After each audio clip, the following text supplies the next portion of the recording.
again on day 2 at 8 p.m. to see the unconference topics. There are cutoff times for the unconference features, so be sure to look out for the announcements on our Telegram channel. Access the profile page to view the details and sessions you have signed up for. If you have any questions, be sure to drop by the info booth at level 1 of the Convention Center or drop us a Telegram message. That brings us to the end of the user guide on dyc.sg. Now you are all set to participate in the DNDA25 Summit. Enjoy designing your conference.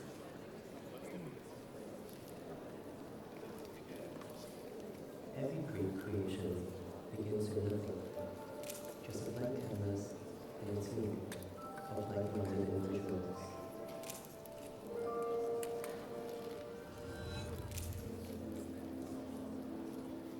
We faced long nights, uncertain schedules, and moments of doubt. But we kept going, because we believed in what you were thinking.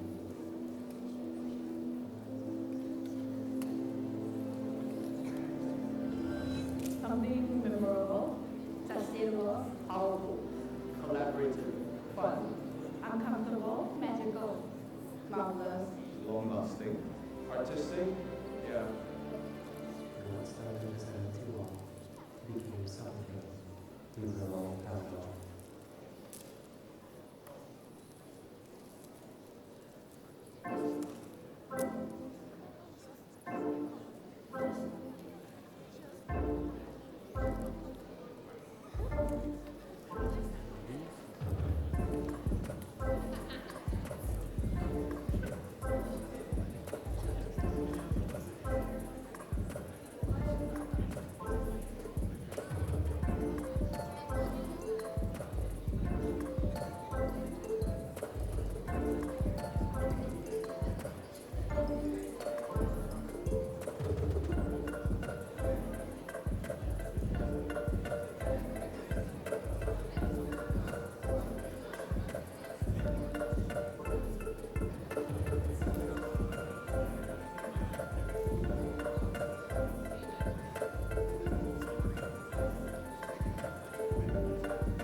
At Singapore Polytechnic, we believe transformation should not feel out of reach.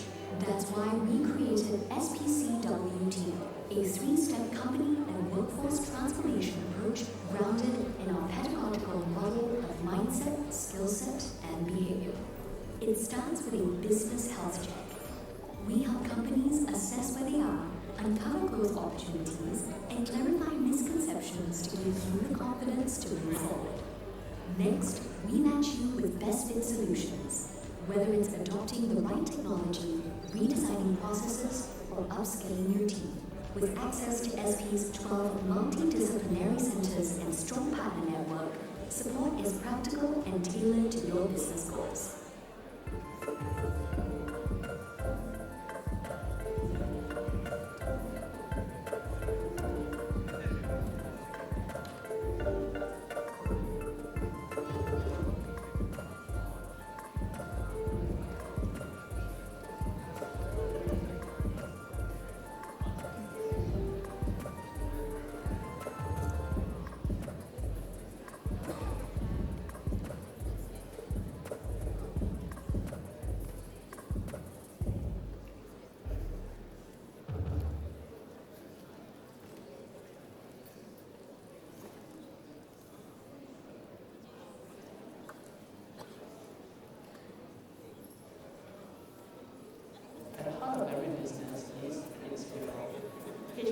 play a big role in empowering them, helping businesses adapt and grow. That's why we chose to level up our HR. At Singapore Polytechnic, we believe that good companies are built from inside out. That's why we created the Human Resource Learning Journey, building companies of growth. We designed this learning journey around three key pillars: profit to drive growth and impact, people to nurture teams through diversity, equity, and inclusion, and planet to embed sustainability into leadership and workforce practices. Each edition builds on the last, supporting enterprises step by step from foundation to future. Our members often face similar HR challenges, from employee onboarding to talent retention. The learning journey gives us space to step back, reflect, and see HR as more than just operations. In a fast-moving company like ours, people step into leadership roles often, but not everyone feels ready. The HR LJ helps us understand the different communication styles, enabling us to work together as a team. Sustainability has always been key to our business, but is often seen as separate from HR. With SP, we explore how to bring those principles into the way we hire, onboard, and manage performance. Together, we are shaping a future where HR cares for both people and the planet. HRLJ offers practical people-first solutions to real business challenges, with playbooks and templates co-developed with industry partners to help enterprises act with clarity and confidence. Together with SP, we encourage enterprises to position HR as a business enabler. Today's talent is looking for meaning in their work. And HR reflects the company's values to attract people to believe in what the business stands for. At SP, we believe that when HR lives with purpose, businesses do more than grow. We build cultures where people thrive and values last. 3 pillars, 1 journey. Your transformation begins here. Let us build companies of good together.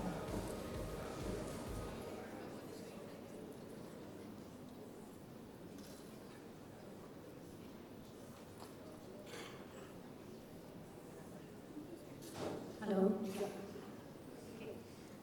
Good morning, everyone. I'm not interrupting the program, but just before starting, I'm Aparna. I run an ethical enterprise impact business, Torajamelo and Ahana.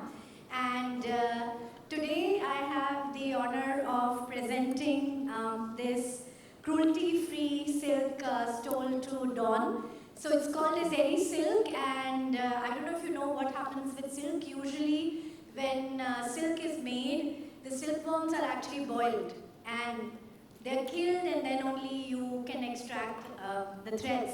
So with this cruelty-free silk called Eri silk, they allow the silkworms to exit the cocoons, and then it is, woven and turned. So Dawn, who is also a believer of less damage and cruelty-free, I wanted to offer this Eri silk scarf from Assam in India to you. Thank you.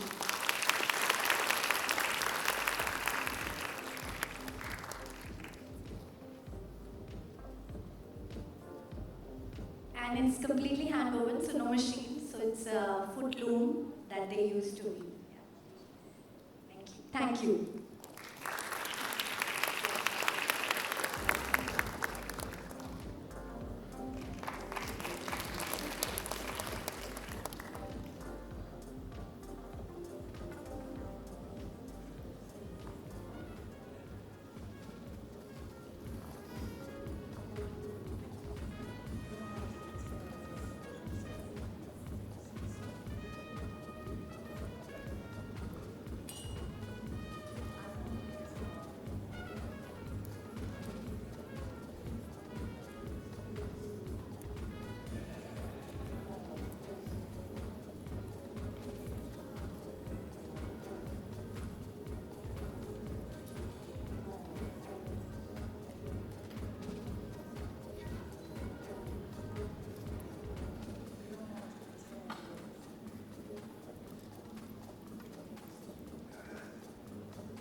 Good morning, everyone, and welcome to the final day of the Don Norman Design Award Summit 2025. It has been such a meaningful journey for us so far. I'm Emma Meyer. I'm from Singapore Polytechnic Business Innovation Center. It is one of the 12 SP Consultancy and Technology Centers here in Singapore Polytechnic. And yes, for those of you who've been with us the past 2 days, I'm missing someone here. Who wants to come up here and join me on stage? Mario, any takers? Right? Lee Min has another commitment, so I'm flying solo today, but somehow I don't feel alone actually. There's hundreds of you here who's gonna make this the best day 3 ever. Can I get a shout out saying yes? Yes! Over the past 2 days, we have explored how humanity-centered design can shape learning, business, community, and everyday decisions that guide us forward. What stood out yesterday, apart from the great energy, the sense of connection in the room, all the keynotes, the plenaries, and even the conversations in the corridor, in the hallway, even in the toilet, we all had the same idea, that design begins with empathy and grows through the choices we make together. Today, we will pick up exactly where we left off. We will look at how design can support more human ways of living and caring, and how it can help communities grow with intention and dignity. Whether you have been with us from day 1 or just joining us today, thank you for being here and for bringing your voice into the mix. And a quick update before we dive in. The conference topics are now up on the DYC web app. Do take a moment to select your preferred topic by 10:45 a.m. You can scan your event tag or use the link in your confirmation email to access it. And as always, if anything sparks a thought along the way, feel free to share it on the DYC web app. Remember to also explore Anusha AI. You don't need to log in, just scroll down, respond to comments and add your reflections. Like or dislike anything, because we're collecting wisdom from this room and moving forward. It has been lively, and your input keeps the conversations rich. To start the morning, we are honored to have with us our guest of honor, Mr. Chern Shangjai, Assistant Chief Executive Officer of the Agency for Integrated Care. Mr. Chern oversees AIC's sector group, leading sector planning and engagement efforts to strengthen the community care sector. His work focuses on creating partnerships and systems that enable seniors to live well and age gracefully, with care that is compassionate and connected. Please join me in welcoming Mr. Chern Shangjai.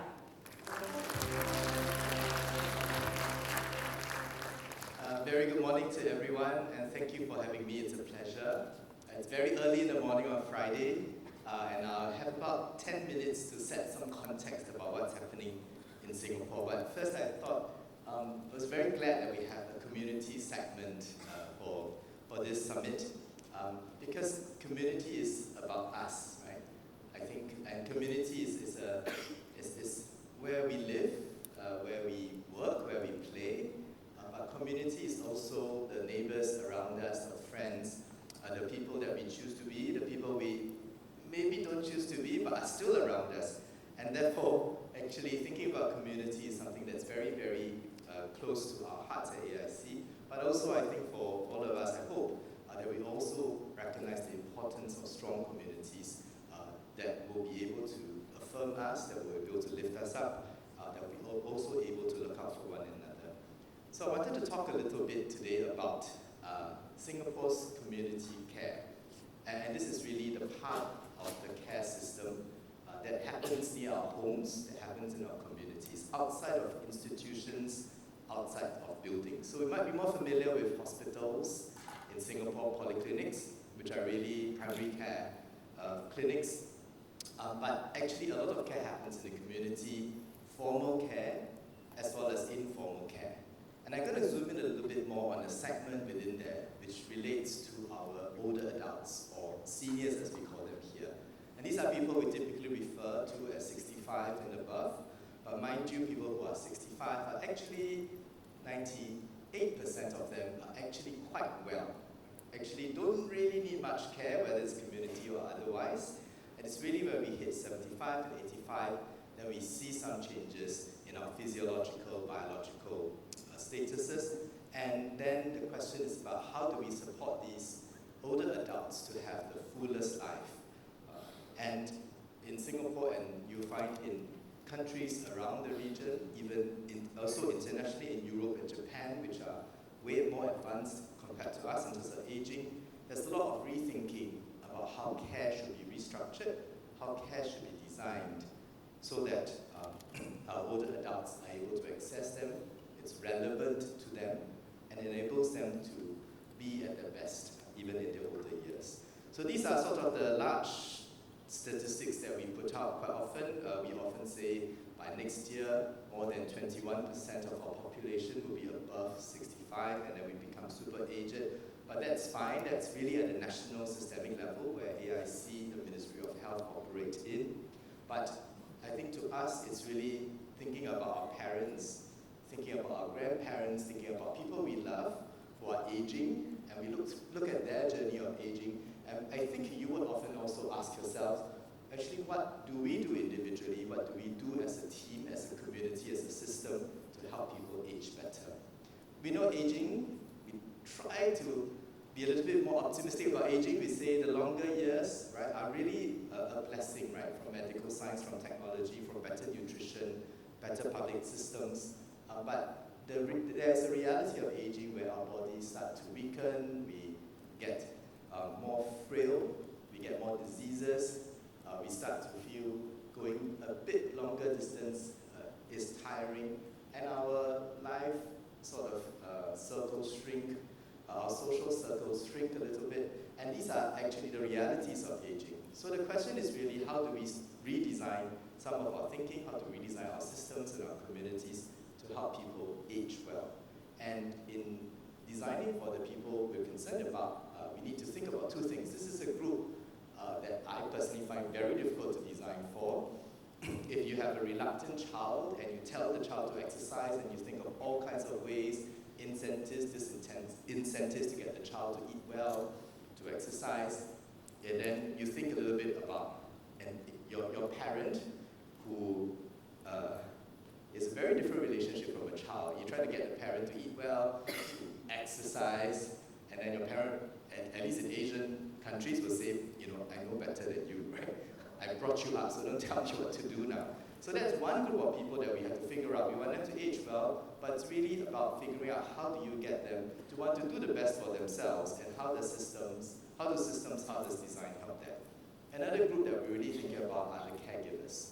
Actually, the senior doesn't exist usually by himself. There is a caregiver, a family around the senior typically, and actually caregivers can also be very stressed.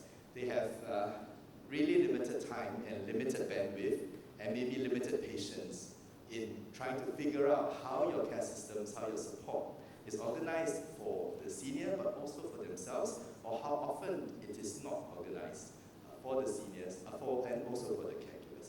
So these are the two groups I think that we need to actively think about. As you try to figure out how to help seniors age well, we need to think about a little bit about the ecosystem around the senior.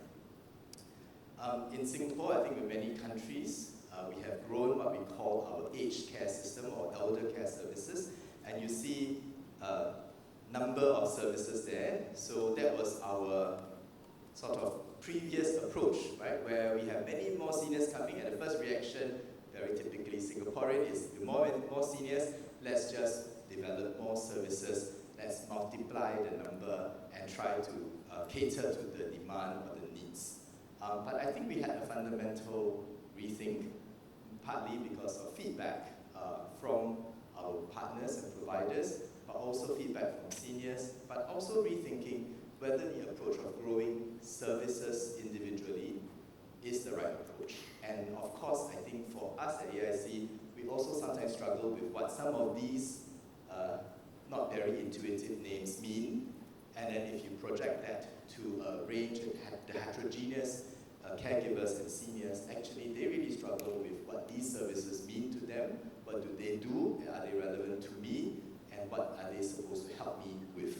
And if you're struggling with remembering these, don't worry, it is difficult to remember, and probably designed from a system point of view, an administrative bureaucracy point of view, rather than a people point of view. So we started some efforts 3 years ago at re-looking at how perhaps we need to rethink how to design for the older population. And the first thing that we did was, in the past, our services were planned and commissioned nationally. Right? We were happy so long as we had enough daycare places for seniors who needed a place to be at safely in the day while their children, caregivers go to work. We were just happy that we had enough home care places and everybody could access home care. Right? But we never really had a place-based approach, which is where the senior lives relevant to the community in which he lives. So the first thing that we did was that we divided a very small country called Singapore into even smaller sub-regions, and we asked ourselves, in each sub-region, is the sub-region designed to help seniors and caregivers succeed? Right? So that's the first change that we did. We recognized we needed to do a place-based approach, and we took the attempt to redesign Singapore into 85 sub-regions. Within each sub-region, we didn't really want providers to continue delivering individual services that was relevant for that senior in that point of time during that condition. We wanted providers to come together so that there is an ability to help the senior longitudinally. When he's 65, still quite well, he would prefer to have hopefully more active aging activities, able to help him stay well, able to get him connected, able to let him have social interaction, be able to work, live in the community as smoothly as possible. When a senior has a fall and has issues and needed rehab, for example, instead of a provider giving up the senior and saying, for rehab, that's not really my service, go to somebody else, hopefully nearby, and that provider will take care of your rehab needs.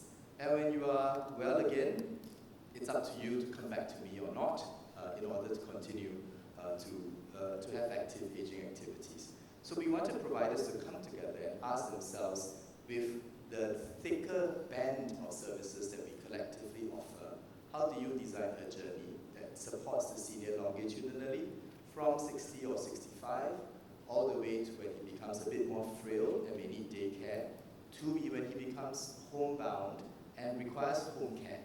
An individual provider, if it's unlikely to deliver all the different services, will we do better if we bring the providers together in a sub-region and get them to develop services that can support seniors across his care journey and life journey. And the third thing we did in this effort was to work with the providers to create what we call a common senior experience. No matter who you approach within the sub-region, we should be able to tell you what the sub-region can offer and support you with. We should be able to tell you the range of services that might be appropriate to you, and not just the service that each provider delivers. We also worked with the providers to have a standardized care assessment so that we have a common language to know that if one provider has worked with the senior on what he needs and assessed that he needs certain care and support, the same senior doesn't need to go to another provider and redo another care assessment, because we prefer to have different tools to decide what the senior might need. So we are standardizing a care assessment, and the last step that we needed was to have a shared care plan, so that as a provider, if I'm supporting the senior, I know what you as another provider supporting the senior is doing with the senior, so that I can chain up the story and the support for the senior. And I can check in with you on the latest updates when you observe changes to the seniors, so that I'm able then to work with the senior on amending my care support for him. So a common senior experience, the standardized care assessment tool, and shared care plan are the processes that we hope to undergird some of these changes that I talked about. Just to give you an example of what's happening, this is Jurong West. It has 5 sub-regions in Jurong West, and you will see different circles, triangles. These are different service types within Jurong West. You know, the long list of services I showed you in the earlier slide. We have all these services, but they're really not intuitive to a senior. Which one is supposed to help me? Who is supposed to do the service that I'm thinking about? And how do I find it? And in Jurong West, we have 5 sub-regions, and you will see the range of providers that are there. Some have religious sort of origins. Some are secular, some are social enterprises, some are charities, and there's really a mix, even within a small part of Jurong West, even within a sub-region of Jurong West, a mix of players and a mix of services, and a little bit not very well planned. And this is the current landscape that we have. You happen to live in Jurong West. So what I just described was, first we wanted to look at a sub-region. For example, Jurong West Pioneer 1. We sit down with the providers, we want to work with the providers to ask, how do we come together to support seniors as a community, rather than how do we deliver individual services for the senior at that point in time. And so really, as we think through this, and we have worked through this for the last 3 years that we started to implement this, we do have outstanding thoughts about how do we make this work. And frankly, one of the first things that we're really having to grapple with is that providers have been very used, and rightly so, to delivering services. I pride myself in delivering a wonderful rehab service. I pride myself in delivering a good daycare service.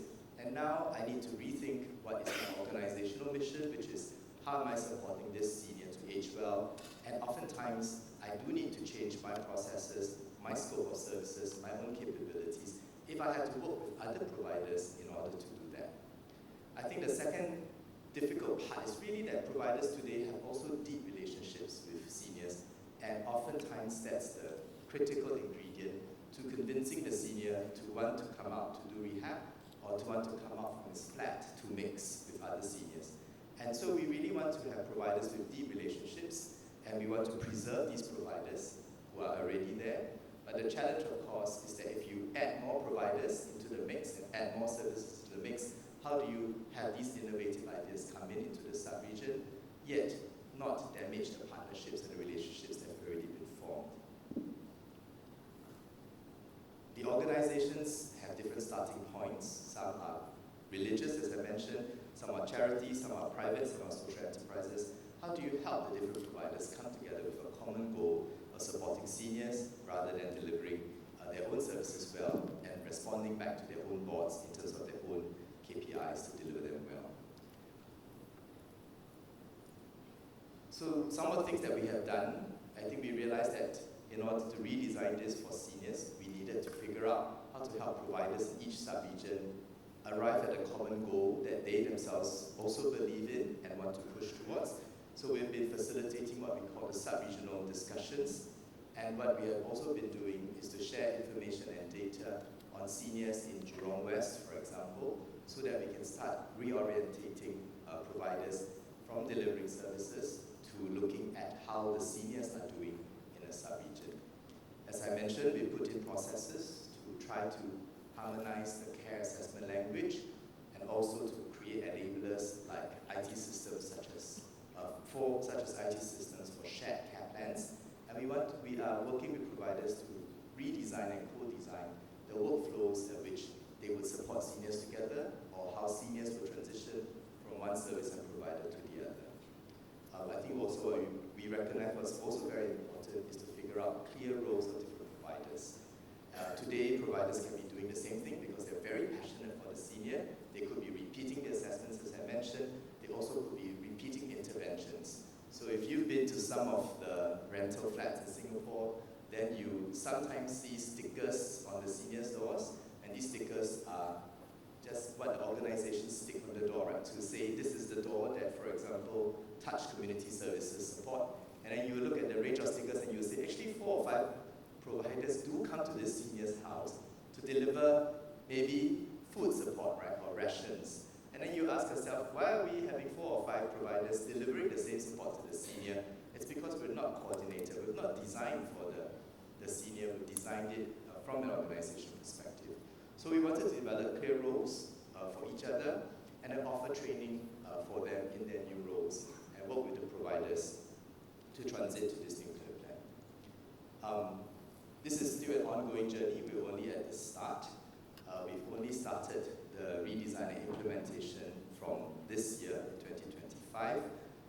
It is still an ongoing journey that we recognize we need to co-design with our partners, but clearly with the clients as well as the caregivers in mind. And I think as today I would hope to set the stage a little bit about what we are doing for the community care segment. and we hope, of course, to get ideas from our panelists as well as from all of you about what we should be doing differently, what we should do more of and do less of as we evolve the Singapore community care system for our parents, for our grandparents, and for ourselves into the future. Thank you very much. Thank you, Mr. Chen. Please stay on stage for a moment where we'll present to you a token of appreciation. Georgina, our Deputy Principal of Development, may we invite you on stage to join us.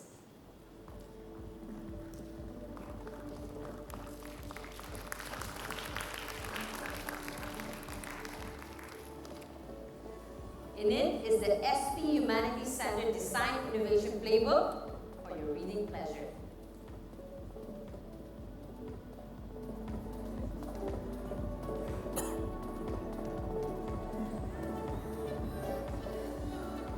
Thank you very much. Thank you, Mr. Chern and Georgina. Mr. Chern highlighted the urgency of an aging population and why care model must shift from treating illness to enabling seniors to live well. And that things need to work in a very seamless system and not separate touch points. Simply put together, strong partnerships and smarter community solutions will shape how we age with dignity. What a start of the morning. We now welcome a gentleman who's been with us for the last 2 days, and he's been actively participating from the audience, but now takes center stage. Our next keynote speaker, Professor Emeritus Ezio Mancini, Professor of Design at Politecnico di Milano.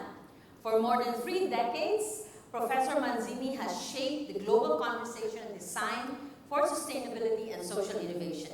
As president of the DESIS Network, continues to inspire designers around the world to build more just and livable futures. Please join me in welcoming Professor Ezio.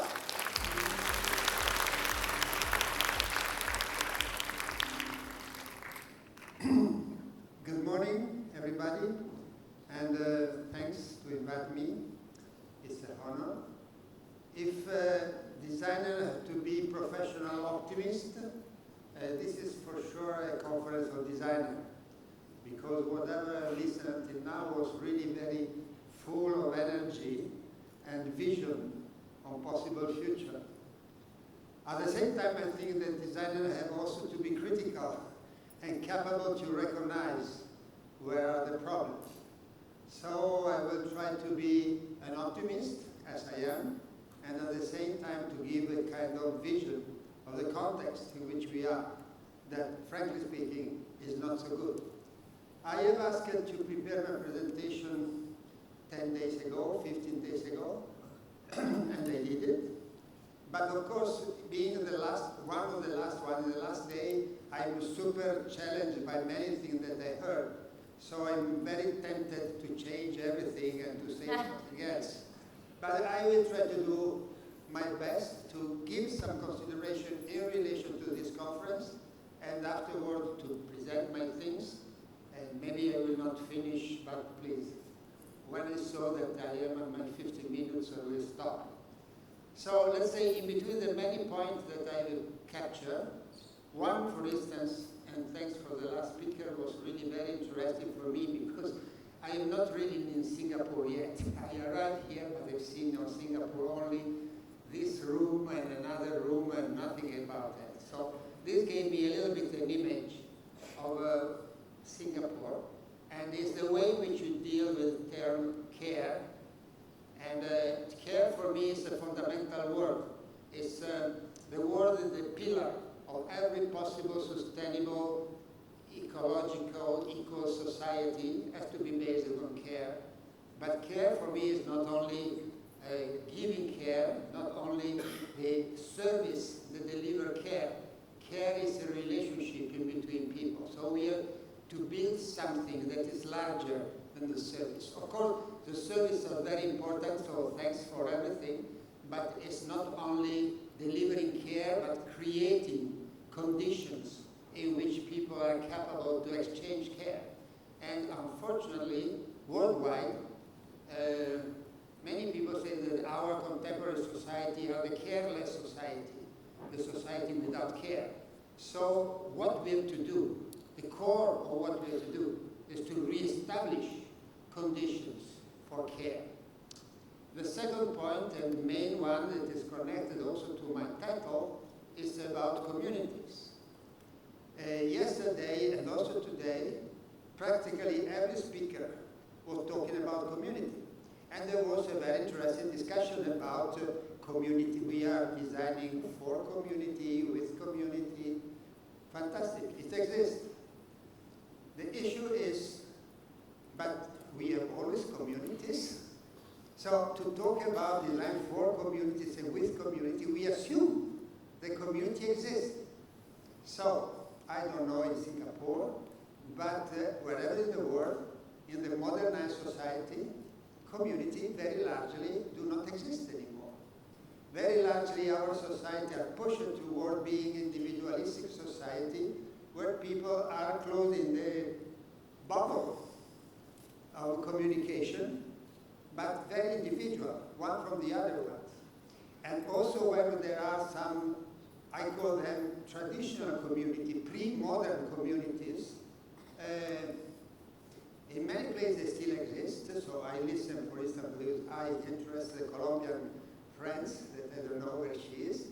And in that case there are communities, because I know Colombia, I know that there are communities.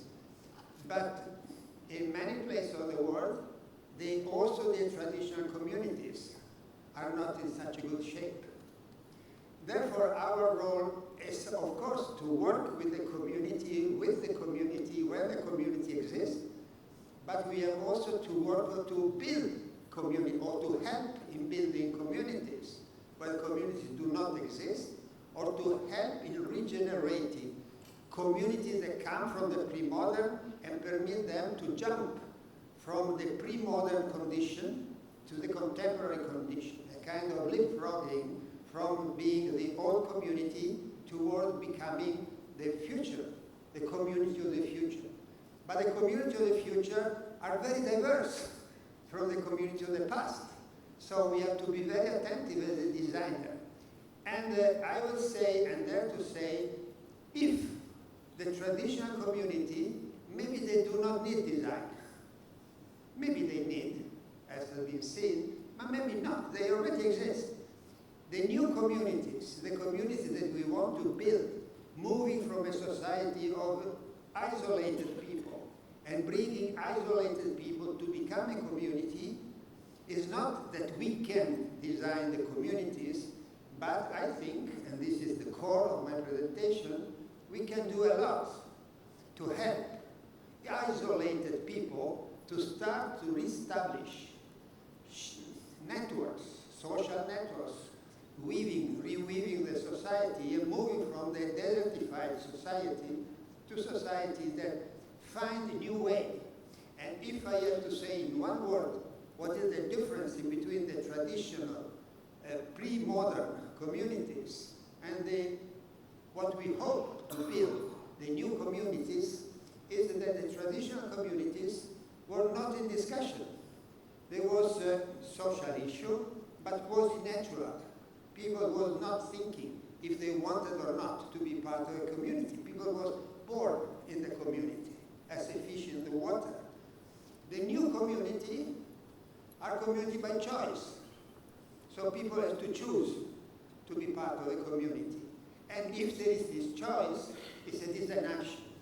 So to build community is a design action by the people that build the community. And the professional, the expert designer as we are, we can help this process of having people that choose to reduce, tell it with the name, reduce a certain part of individual freedom. Because to be in a community, you have to reduce your individual freedom. You have to manage relationships with others. So to reduce your pseudo-individual freedom, to discover the power of being with others. So at least in my case, and in my group, we are talking about the power of collaboration. Because what we have to do is to move from a society in which we are isolated. Maybe not in Singapore. I don't know Singapore. So I said, I'm here physically, but I don't know anything.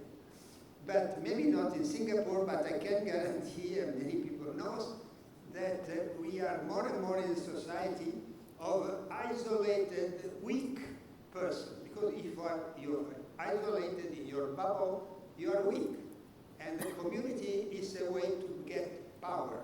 So in some way, the message is designed to help to rebuild communities and to rebuild community to give power to people in a way that is a kind of everyday life politics that is very important.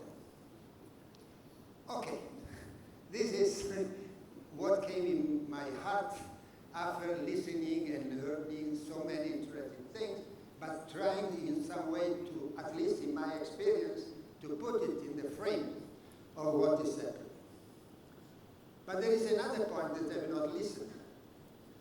I know that you don't need to see images of war, because we see so many of them. But since some years, I decided not to start any conference without giving the context. We are in this world.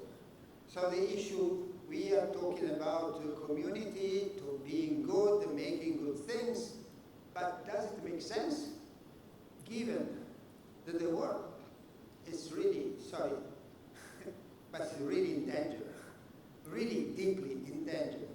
So we have to rethink what does it mean to do what we do in a context that becomes so difficult. And in my view, I'm pacifist, as everybody in principle. But what does it mean? It means that peace and war is not only because human beings are both good and bad, and so you can have peace and war because we human beings are like this. Okay, human beings are like this, will be like this forever. But war is not only putting together many pieces that are violent. War is a social organization. You need a culture of war. You need an economy of war. You need institutions of war. And these are man-made. And what we look around us is that there is in this moment dramatically man-made culture that explains that in some way war is inevitable. That economy of war is very good. You can make your business. Then the old institutions, United Nations, we have yesterday. Unfortunately, it has been, not unfortunately, fortunately, it has been a very good gift that we had after the Second World War, and now it's very weak. So all this is building a culture of war. I think that everybody contributes to build culture of war or culture of peace. I think that designers, as the doctors that have not to do anything that harms the people, we should have this kind of very general ethical idea. We should be for peace. We should be producer of peace. And producing of peace means a lot of things, but also how we work day by day. So if I talk about collaboration, if I talk about care, if I talk about communities, I think that I and we are discussing a kind of culture that is much more coherent with building the idea of peace than the idea of war. So my discussion, my message, as I said at the beginning, is a message of hope. If I were not hoping on the possibility to change, I will not be a designer, I will not be here talking with you. But we have to really understand how what we do can contribute to a community of peace. And I think that to talk and to be conscious of what does it mean to build communities, it's very near what does it mean to create bridges, and it's very near to what does it mean to work for peace. So, as I said, my issue is about community building, assuming, from my perspective, that we have to reweave a society that has been, in the modern society especially, more or less desertified. That is what I said before. Individuals more and more closed in their own bubble, isolated, and the being a society or being in the bubble isolated is generating monsters. I do not need to tell it. But if you look around, there is monsters of places where people can politically collect all those individuals that are very weak because they are alone. So the issue is we want to design relationships. This is an image that I like it a lot. It's an image of people that have relationships. I think that once upon a day dancing has been invented to help people to start relationships. So what we can design, if we see this image, there is design here, yes and not. What will happen in between those people that are dancing, nobody can design. And I will say nobody must design, and I hope that never people will design what those people are talking. If they will love each other, hate each other, marry, divorce, this is their own story. But to have the possibility to dance in this way, you need something. You need a place. In this case, we are in Spain, but could be in Italy, could be everywhere. They give the community, the city, give the street as a possibility to dance. So somebody make an effort to create a condition to dance. This is very important. We will see this is the infrastructure that permits to make something. But it's enough to have a street to dance, or you not. At least you need music. And therefore, the second element is music. Music is the trigger, is what gives the opportunity to start conversation. Because if you don't have the music, you cannot dance. And it's important how different it is. So they both are helping in creating this possibility of relationships. But one is very technical, and the other one is could be provocation, it could be artist, it could be whatever. Bring new idea, feed the conversation with something that permit to people to start and to engage each other in conversation. But there is a third element. I don't do with the student I do the exercise, but we are too many. There is something still missing. You can have the place, you can have the music, but you need something else. And the something else is the people have to be capable to dance. Because if you have the place, the music, and people is not capable to dance, they cannot dance. And the capable to dance, out of the metaphor, is the capability of people of interacting. So they did not know each other before, but they speak the same language. They know more or less what is dancing. They know more or less how you do to dance. If they do not do it, they are not capable to do it, they cannot dance. This is very important, because as one of my master, that is Richard Seddon, says, our society are de-skilling us in the capability to collaborate. So as human beings, we are capable to collaborate because we are social animals. But this natural gift can be increased or not. And Seddon says, and I agree, all the system is done in the way that we are de-skilling. So maybe there is the music, maybe there is the place, but we don't know how to do because we are closed in our bubbles with the incapability to discuss with somebody that is not exactly of our same group. So I think that you have understood that this metaphor works, I hope, very well to explain the complexity of what is design for communities. Because it's not a discipline, it's not accessory design, product design, communication design. It includes all the possible disciplines of design, but it could be very diverse because enabling infrastructure, it could be a quasi-engineer. There is all the technical infrastructure, the digital system, today a lot of course. So you can be a designer more or less as an engineer, and you can do a lot to create the opportunity in terms of enabling infrastructure. Oh, come on. Say zero. Oh, 1 minute, 2 minutes. Okay. The boss say yes. Afterward, the oriented you can have a designer that is an activist, a designer that is quasi an artist, the designer that makes provocation. It's very important because you need somebody that feeds the conversation, that generates new ideas, maybe in reaction, maybe not thinking the same thing, but reacting.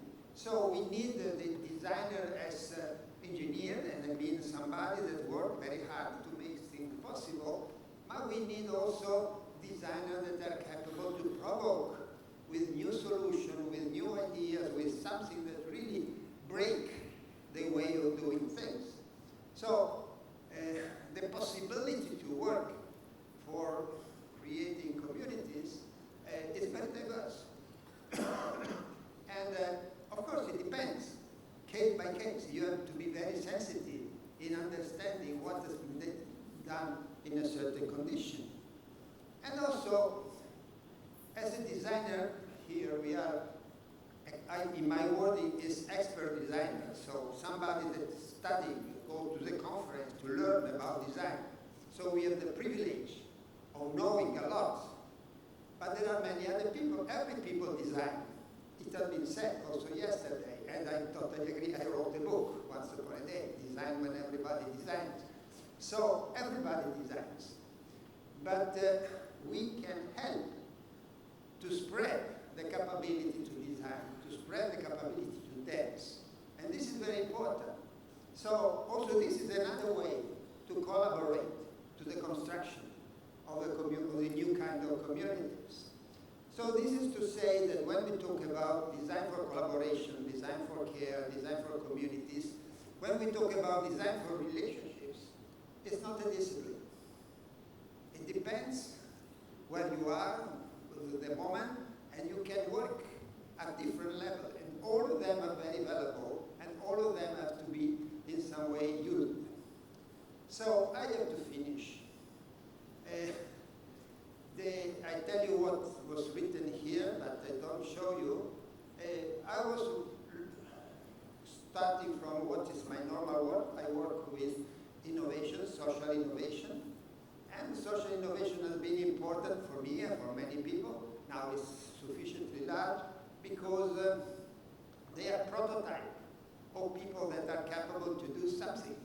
So working on social innovation, more than looking, starting from the institutions and what they do, with all the respect with this kind of work, it work what people do, how they organize themselves, and what design can do to help this auto-organization. And in these 20 years, now we can have a kind of vision of the limit and the valley. And to make it short, what we discovered, that, for instance, in my case, I worked mainly on the bottom up. But nowadays, not nowadays, since some years, I discovered that the bottom up create constellation and these interesting things, but at a certain point it has to match the top down to simplify. Because otherwise there is no strength to change the system. So there is this kind of double link in between the bottom up and the top down. And in some place, as for instance in Italy, the bottom up has been stronger than the top down. In Singapore, I will not say. I don't know. But I suspect that it is mainly top down. And I suspect that it is mainly the top down. It's needed also to be capable more, with all respect for what I listened before, to the capability of auto-organization of the people. Not care is not something they have to bring. care is something that to happen. And afterward, there is a role for the institution to help it happen. And finally, what I wanted to say, and I conclude, community building, I took one example and I went more in depth in this example. And I went in depth in this example. It was a very banal example. An example of how you transform the tenants of a building in a community. I don't know here, but in many places in Italy, the tenants normally are not very good with the other ones. So to transform a group of tenants in community is very complicated. And it took time. And in the example that I did, it was a very official example for a foundation that is very strong in Italy. The building of the community is longer than the building of the building, the physical building. So you have to imagine two places, the building of the physical building, and the building of the community. And the building of the community took 2 years. And at the end of the building of the community, the team, because there was a design team, has to create the condition for the community to go on by themselves. So community building asks for a lot of work for designer and a lot of, we have to be very patient, very capable to listen. So it's not effective. So this is really the last word. Building community is an issue about care. So you have to do things with care. And for me, and I leave it for next conversation, care is in contrast with efficiency. It's a good contrast. It's not a contrast to be enemy, because we have to develop things that are at the same time effective, because we need to use well our few resources. But if we want to do it with care, we have to have another standard that is care takes the time that is needed. So you cannot compress the time of care. So the difficulties, all the stories that have been said, is how you combine the effectiveness that is needed with the care. That is totally different story. It's a different world. And if we need design that is not engineers and not managers, it's exactly because we should invent with our creativity way to put together the temporality of effectiveness that can be based on the efficiency in the use of time with the time of care that is what it is. The time to take care of somebody is the time that is needed to take care of somebody. That is not comparable, it's what it is. So, given that this is our challenge, and I thank you, sorry if I was 10 minutes more than what it should be, and I will be very happy to listen to you all. Thank you. Professor Ezio, thank you so much. Can you make me a big promise, Professor Ezio? Yeah. You're going to be around later during the break, because I see a lot of people nodding, taking pictures, and they want to hear more from you. Thank you so much. Thanks, Professor Ezio. Professor Ezio reminded us that communities are not uncaring. The care is there. It's unmistakable. Design environments that unleash this care, and we unlock the power of community. Did you know that if you were here on day one, you would remember that one of the speakers from the UN shared that there are 80 ongoing conflicts happening right now. Let's join Professor Ezio in building a culture of peace and care. Our next speaker is Mr. Tong Yi, Director of N Private Limited. Many of you will know Tong Yi as a social innovator and co-founder of the Thought Collective.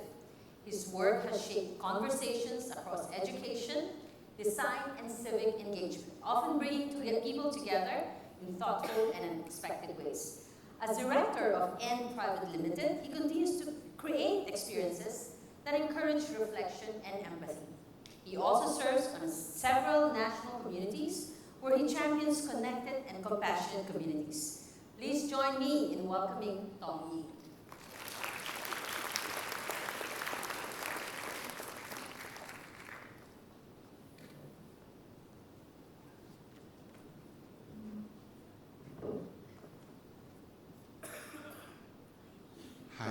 morning. My name is Tony. I'll be taking you the next 15 minutes or so, but I am actually under severe strain right now because I do need to get back to ongoing training. I have a whole room of people waiting for me to get back. But because of actually a very deep friendship with Singapore Polytechnic itself, and Sue did ask me itself like almost 3 times to come, I couldn't decline. So I decided to make time over here just to do this particular piece. But I will be leaving as soon as I can. Okay, now, I want to speak plainly over here, right? I didn't have time to prepare slides, but I did spend last night really reflecting itself on how to communicate to you what I'm currently seeing in my line of work. So for those of you who don't really know my history or background, I've been in social enterprise and social innovation maybe for about 15 years to I think almost 18 years or so. But due to a personal crisis in 2020, I have actually come to a space over here where I have stopped that particular work and I transitioned into the field of organizational psychology.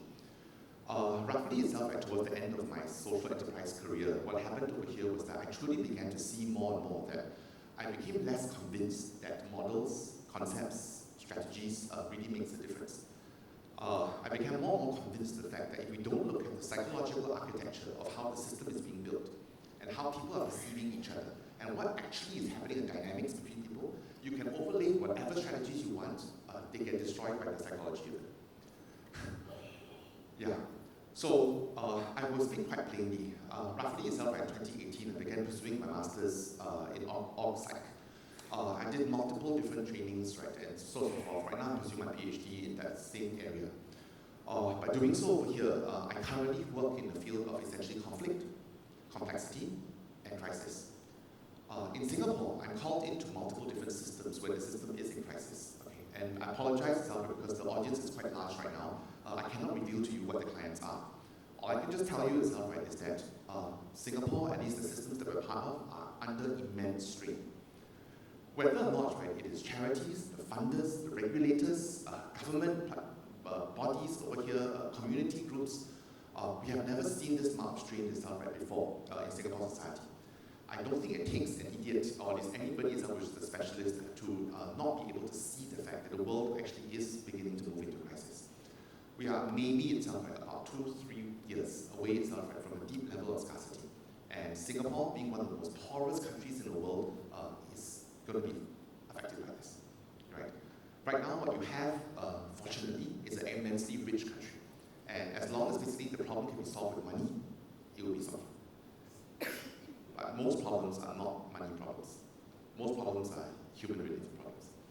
Right? And in going so over here, what I'm going to do is I'm going to go into the heart, right, of actually currently across maybe the past 4 years of doing work in crisis, in systems, what are the 3 things that are jumping out at me that becomes most critical to see.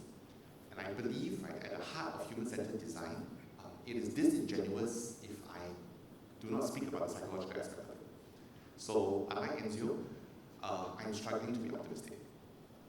I have been optimistic for a very long time. But right now itself, I really have not seen this level of strain before. Right? And let me just articulate it and talk it through. Okay? Now, first of all. Okay. Trust requires predictability. When you have trust in a relationship or a marriage or a family or a relationship between a citizenry and a state, okay, all the times itself, right, that trust largely depends on predictable behavior. I expect you to be here and you're here, right? I trust you to do your homework and you do your homework, right? And largely itself, right, as long as basically we are acting within predictable patterns, right? Generally, the environment around us is trustworthy. We go, I can trust that. Okay? But when we are trusting over here, trust is also a positional dynamic. And what this means over here is that when we are trusting or when we are asking for ourselves to be in an environment where we feel safe, okay, there are 6 main directions that human beings are looking for that we hope will be covered. We hope that somebody will move ahead of us. We hope that someone will watch our back. We hope that those we report to, right, are sound in judgment. We hope that people that report to us, right, really itself are either compliant, collaborative, right, or working together as much as possible. We hope that there are people on our side. We hope that there's someone who understands within. These are 6 main directions. I'm going to say this again. Ahead of us, behind us, above us, below us, on our side, and within us. Generally, right, if an environment comes to a space over here where you believe that those who are ahead of you really are doing a great job, those who are above you, right, are really covering your ass. Those who are behind you don't stab you in the back. Those who are within you truly understand where your heart is. And if you can come to a place over here where all these 6 directions generally are taken care of, the person is psychologically believed to be in a safe environment. What we're seeing right now itself, as far as basically funders, regulators, all these different parts are concerned, is that people are starting to worry, right, in the trust environments where I'm expecting you to be in front of me, actually you're already behind me. When I'm expecting you to watch my back, you're stabbing me in the back. When you're actually above me, right, actually you're acting in self-interest. If you're below me, you keep running away. If you're inside me, you don't really understand what's going on. And what we're hearing more and more as well within systems is that generally people are just saying, I just don't trust. I don't trust. So the challenge we have over here, right, currently in this whole place is that this strain that's going on is that we are already operating environments which are generally not predictable. I just came from one organization itself, right? What they were saying is this, is that, you know, bosses, they believe, should be ahead of them. Bosses should be leading the charge. But all the bosses say, hey, don't worry, we're behind you. Don't worry, go ahead, we have your back. And then they're thinking, what the shit? You're my boss there. What are you doing behind me? You should be in front of me. What are you doing watching my back? And the question over here is, actually, if you're ahead at my back, then who's in front? Me? So if you're looking at this over here, it's the whole idea of actually, do we have misinterpretation of actually what position we should be taking? Everybody wants somebody to go ahead itself and take the hit. And I think itself what happens is that within the echo chamber itself of different groups and funders and things like that, right? People in social sectors really believe that government has all the answers. Government is under strain and believes that social sector has all the answers, right? If you're already seeing this over here, who really has the answers right now? And because of lack of vulnerability, and people aren't really sharing, they're all pretending on the outside itself that everything is fine. On the inside, it really is not doing well. It is under immense strain. This year alone, 6 VWOs, right, had to begin to remove their CEOs. And they're going through this over here, they're like saying that this is not the right person, this is not the right person, right? We're under so much strain.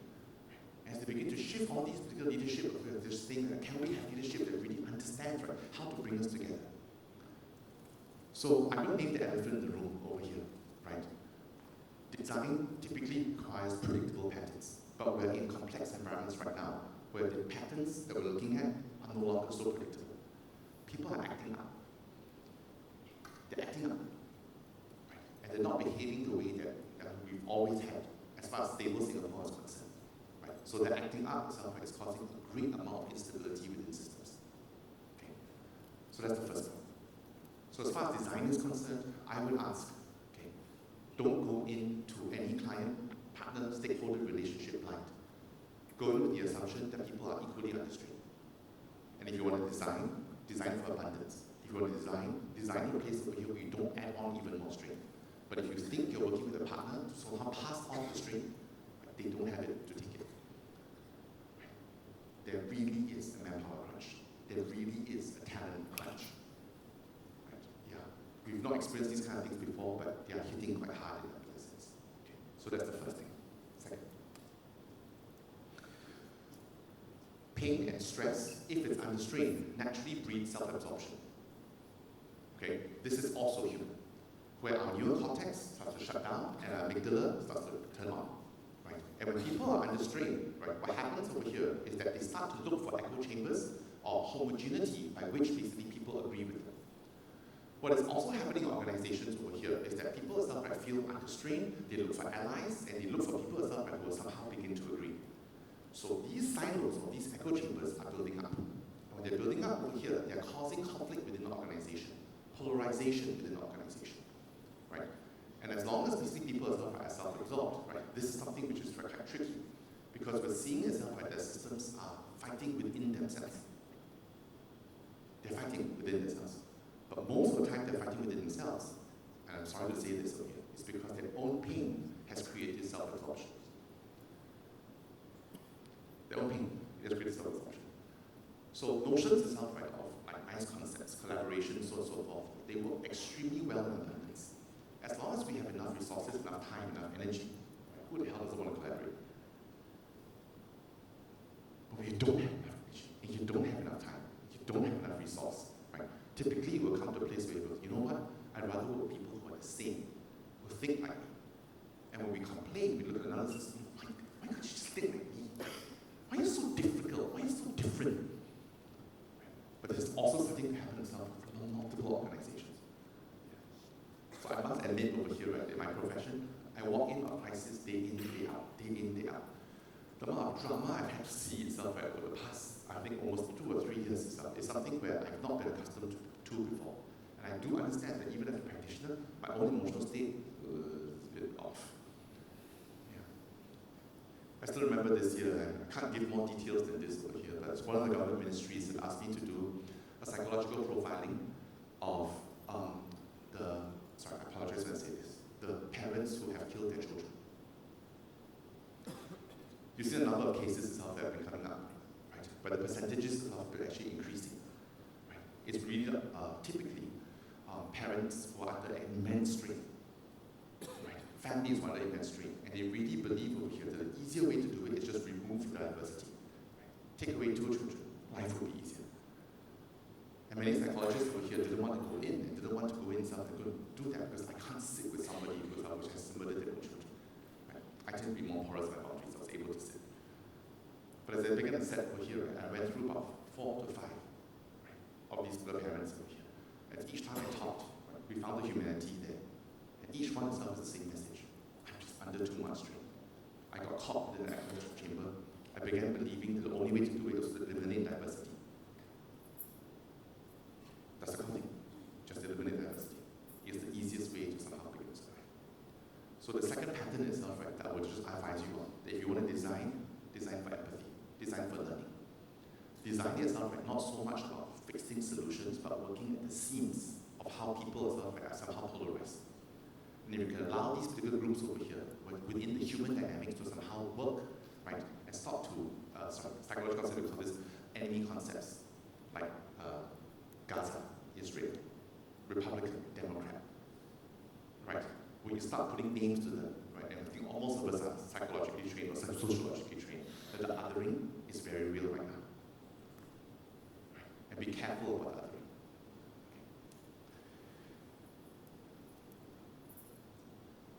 Last one.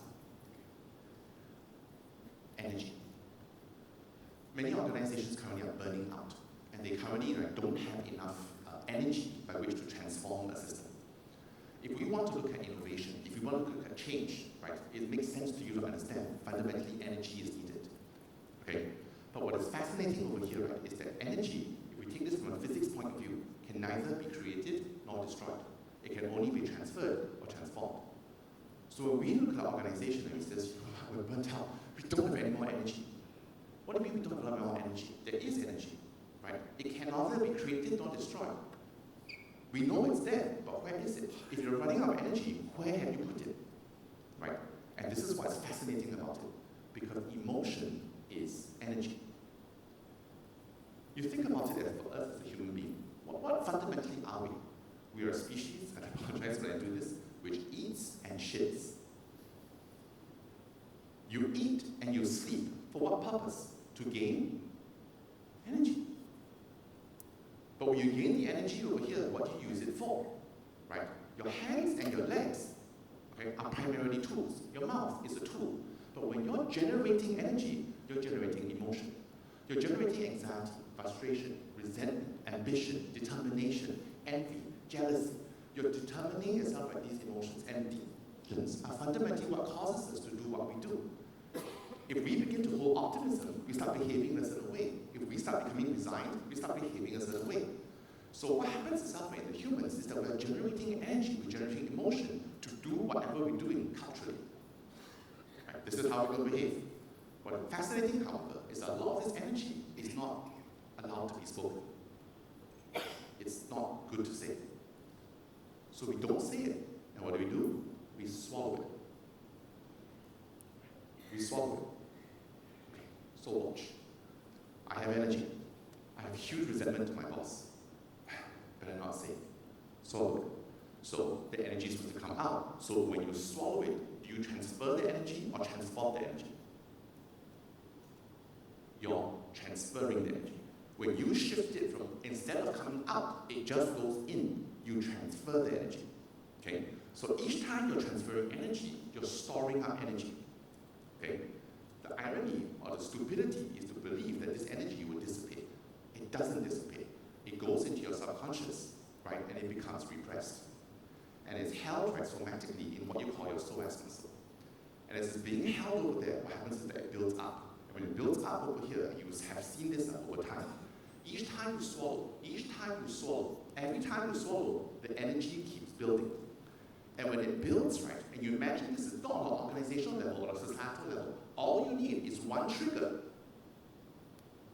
and the energy will get released at one shot. So what fundamentally is causing social fragmentation? It's a buildup of energy. What exactly is a riot?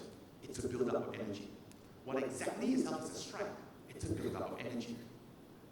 It's energy that we swallow, and all you need is just one trigger.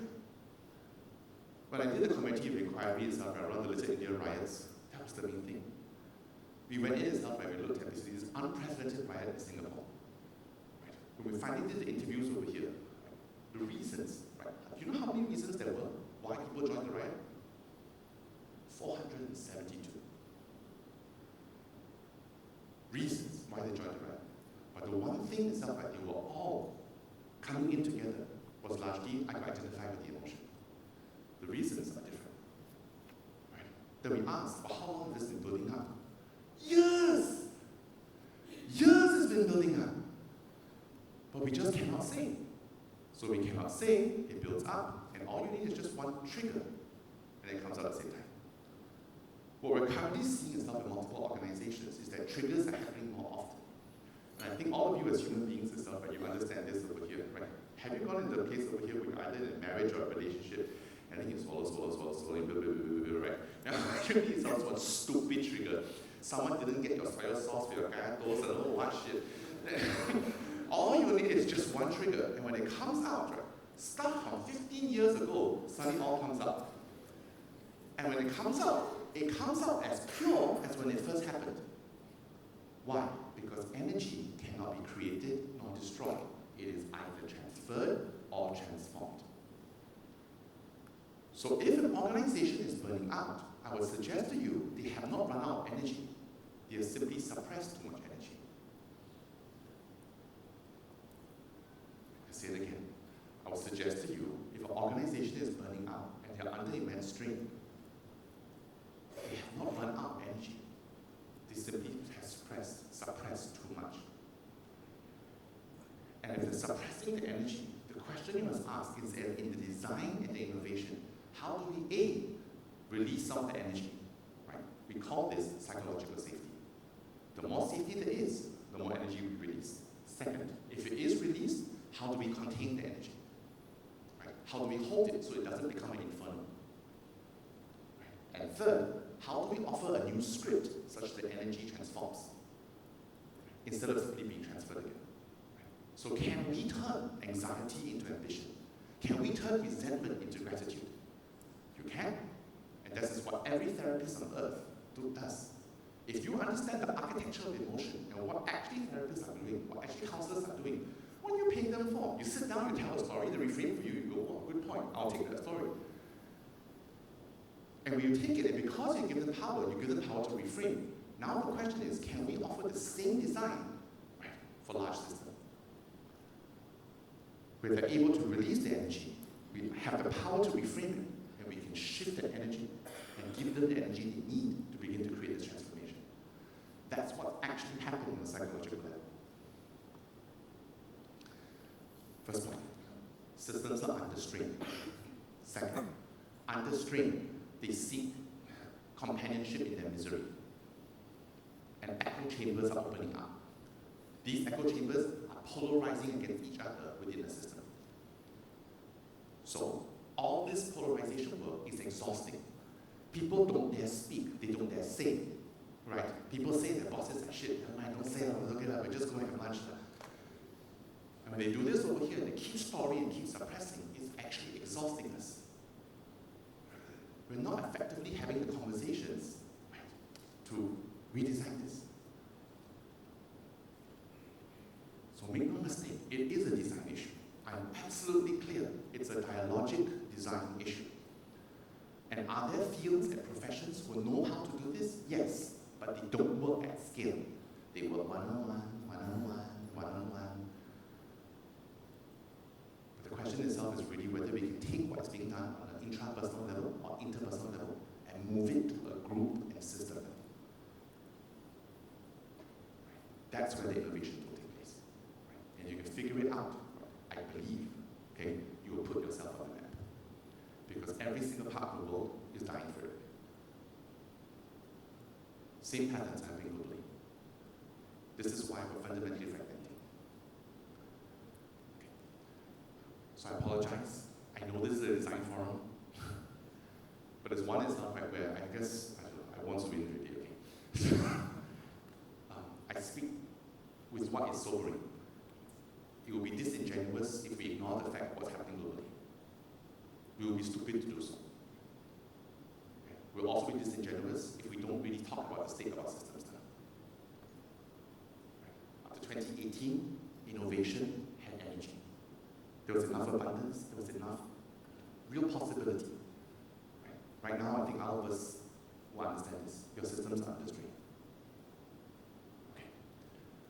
So we have to pass it over to Sweet Fun. I'm going to wish you good luck. So I'm taking this one.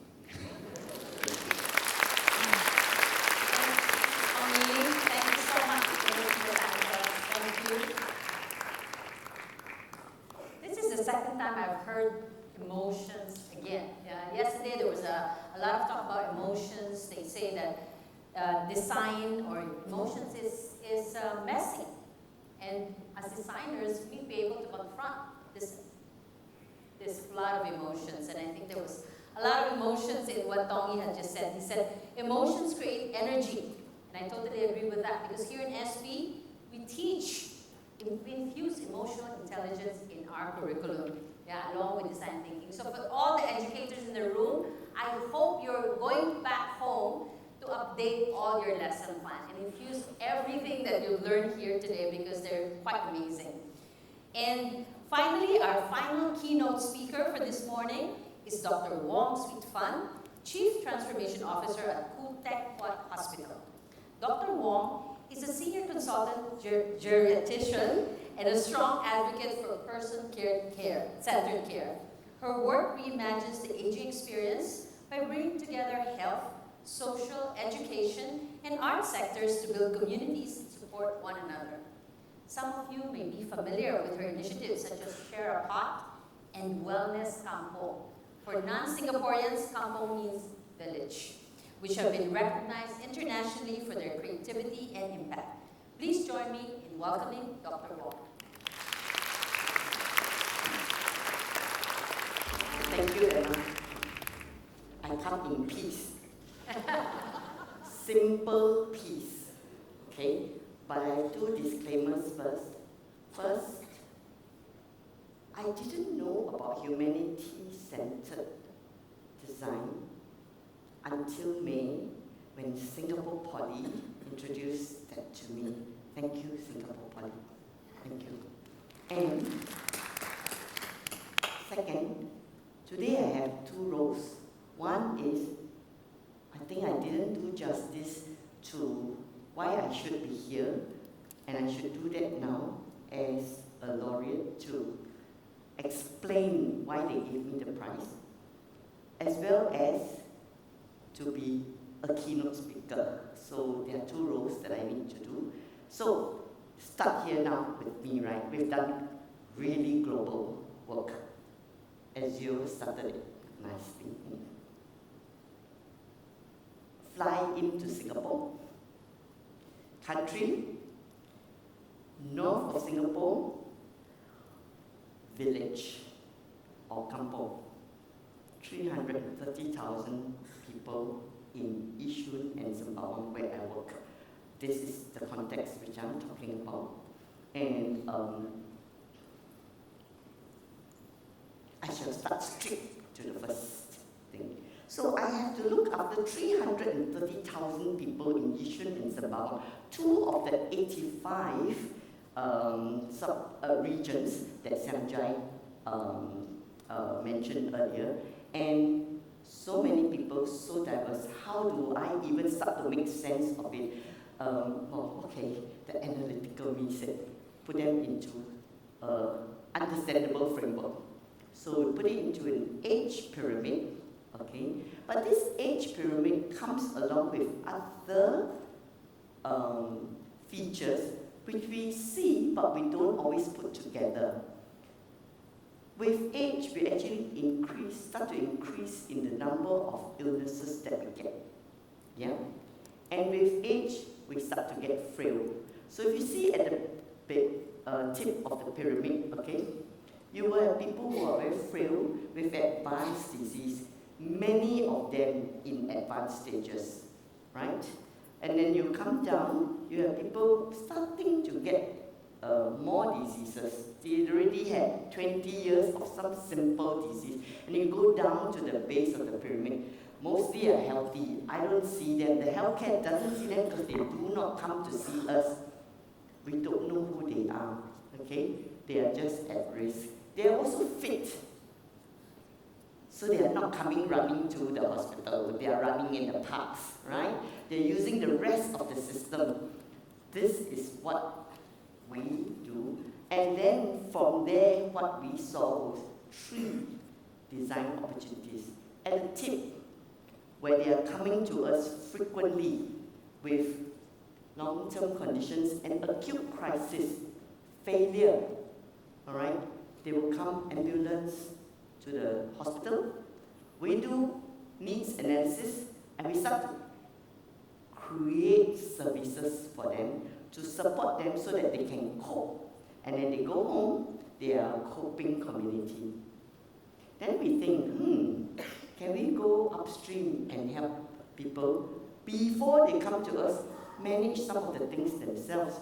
So that's where we identify some of the problems earlier, and we work with the general practitioners in the system to say, hey, can we manage diabetes, high blood pressure, knee pain, obesity earlier with problem solving, give them some self-management tools, and then they will be independent. They don't need us. They are sufficient communities. And what if we go even further upstream? Alamak, no problem. Where do we start? When you don't have problems, where do we start? And when we went to the community, what amazed us was that the quality of the conversation totally changed. We did not expect that. They started to talk about their own strength, their capability, and then they were part of the solution. They weren't part of the problem. Yeah, and they brought their aspirations in to contribute, and they were all dressed up, ready to go. Nobody was asking them for their contribution. So that is where there is gold at the base of the pyramid. So we're not saying we should do one, the other, or the third. We are saying we need to do all 3.